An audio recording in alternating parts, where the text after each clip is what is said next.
Nanalo ng gold medal itong ating Gilas Pilipinas men's and women's basketball team sa Southeast Asian Games. Itong sa men's natin, medyo nahirapan talaga sila lumamang ng double digits. Umpisa pa lang itong Thailand. At nakita natin na buong game hirap sa scoring yung Philippines. Credit sa Thailand, maganda yung depensa nila. At mabuti na lamang nag-click yung scoring nitong si Jamie Malonzo noong fourth quarter. At nakalamang itong Gilas Pilipinas. Maganda yung naipakita natin at may mga magsasabi talaga na ang naging problema dito sa Gilas natin. Of course, nandiyan na yung mga controversial na tawag pero inaasahan na natin talaga yan na papabor sa Thailand. Ang isa pa yung mga pagbabago doon sa mga eligibility rules kaya hindi tayo nakapagbuo ng koponan. Pangatlo, halos walang practice itong team natin dahil nga binuo ito last minute lang dahil yung Thailand binabago yung mga requirements para doon sa mga players kaya hindi tayo makapag-assemble ng team. Pero credit kay Coach Norman Black, nagawa niya ng paraan para makabuo ng isang competitive squad at yun nga nanalo tayo ng gold medal. Ang importante kasi dito sa susunod, dapat ang ipadadala nating team as early as possible makabuo na tayo. Yun nga lang, sa totoo lang, wala tayong magagawa dyan dahil yung rules nga ay depende dun sa host country. At anytime yung host country pwedeng baguhin yung requirements ng mga players at mga athletes. Kaya tayo nahirapan talagang bumuo ng team. Kung nandyan tong sila Brandon Rosser at yung iba pa, malamang hindi na nagka-problema. Kung si Brownlee nandyan, di tambak yung Thailand. Kaya nga ngayon, anyway, at least tapos na yan at nanalo tayo ng gold medal. Yun ang importante. Kaya congratulations dito sa Gilas Pilipinas. At ang ibig din niya sabihin, tumaas bigla yung stock nitong si Jamie Malonzo. Maski na yung iba nating mga players dyan dahil pinakita nila kung ano ang kaya nilang gawin para dito sa bansa natin kapag nire-represent nila sa iba yung dagat. Totoo nga ba na itong Converge Fiber Xers ay gustong kunin itong si CJ Lane at gawin nila na isa doon sa mga players nila na isasama sa lineup?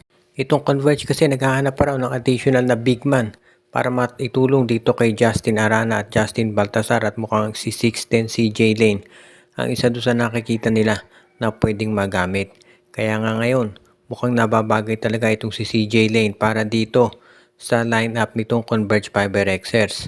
Siyempre, para ito'y makuha nila kinakailangan magpa-draft ito at magagawa yan ng Converge kung sakasakali nga na ito'y pumayag. Siyempre, ang isa pa ditong importante, kinakailangan kung Converge ka, makakuha ka ng mataas na draft pick. Dahil alam naman natin na itong si CJ Lane kapag yan ay nag-declare, malamang top 3 yan. Baka number 1 si Michael Phillips, number 2 si Raven Gonzalez, number 3 itong si CJ Lane. So itong Converge, malamang kukunin yan yung draft pick ng Phoenix Fuel Masters. Yan yung pinaka-realistic na senaryo para magawa nila ito ng paraan. Ngayon, kung ikaw naman itong Fiber Xers, kinakailangan din syempre na siguraduhin mo na kapag nagkaroon ka ng oportunidad na kumuha ng 6'10 center, abay sabihin nga nila mag-take advantage ka na dahil bihira yung makakuha ng ganyang klase lalo na at alam naman natin na magiging matindi yung labanan pagdating dito sa pag-acquire ng mga draft picks sa PBA. At kung ikaw naman ang Converge, talagang kinakailangan gumawa ka rin ng tinatawag natin na magandang sitwasyon para ma-acquire mo yung draft pick ng Phoenix. Ang good news sa Converge, marami silang players na pwedeng i-trade o ibigay na kapalit nitong draft pick ng Phoenix. Kaya hindi naman siguro magiging mahirap na ma-acquire nila yan. Kaya sa tingin ko, ito yung magiging magandang balita para dito sa Converge Fiber Xers kung sakasakali na ma-acquire nga nila itong si CJ Lane. At syempre, alam naman natin, magiging important yan. Samantala naman itong San Miguel ay formally number 1 seed na dito sa playoffs pagkatapos nilang talunin yung Meralco kagabi. Actually, kahit natalo San Miguel dun sa laban na yon, number 1 seed pa rin sila dahil walang team na aabot ng 9 wins. Ibig sabihin, kahit makatabla nila ang rain or shine ng record, San Miguel ang number 1 seed dahil tinalo nila rain or shine. So, ibig sabihin, kahit no bearing yung game, tinambakan pa rin ng San Miguel itong Meralco at dyan mo makikita talaga kung gaano kalakas yung lineup ni Coach Leo Austria. Pero bukod dyan, mukhang lalo pang lalakas itong lineup ng San Miguel dahil baka humabol sila ng trade bago magumpisa yung quarterfinals.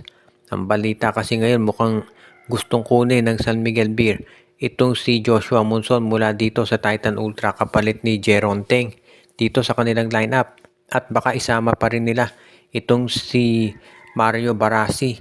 So magkakaroon pa ng 6'10 center ang San Miguel. Sabi nga nila mga pangdiin dito sa playoffs at parang yan talaga ang gustong gawin ni Coach Leo Austria.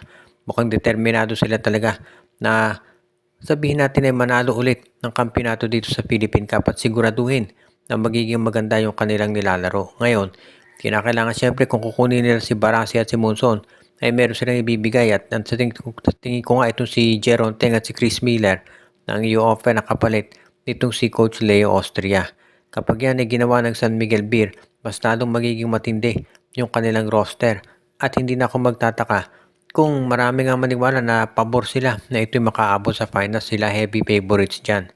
Ganun pa man, maasahan natin na gagawin ng San Miguel talaga lahat para masiguro na madepensahan nila yung kanilang corona, and of course alam naman natin na itong San Miguel Beer talaga ay magiging seryoso pagdating dito sa pag-acquire ng mga bagong talent. So itong si Monson at si Barasi, umpisa pa lamang yan dito sa mga kukunin ng mga players ng San Miguel. Samantala naman pagdating dito sa Ginebra, marami ngayon na nagsasabi dahil dito sa magandang pinakita ni Jamie Malonzo sa Southeast Asian Games ay baka payagan na itong bumalik dito sa Ginebra at ma-lift na yung 3-year ban dito. Marami ang hindi nagustuhan yung laro ni Malonzo before nung nasa Ginebra to at marami nga nagsabi mabuti nga umalis na nagpuntang Japan. Pero ngayon na maganda pinakita niya dito sa gold medal match ng Pilipinas kontra Thailand, marami nagsasabi na baka bumalik na to dito sa Barangay Ginebra. At syempre maraming fans ng Gene Kings ang matutuwa.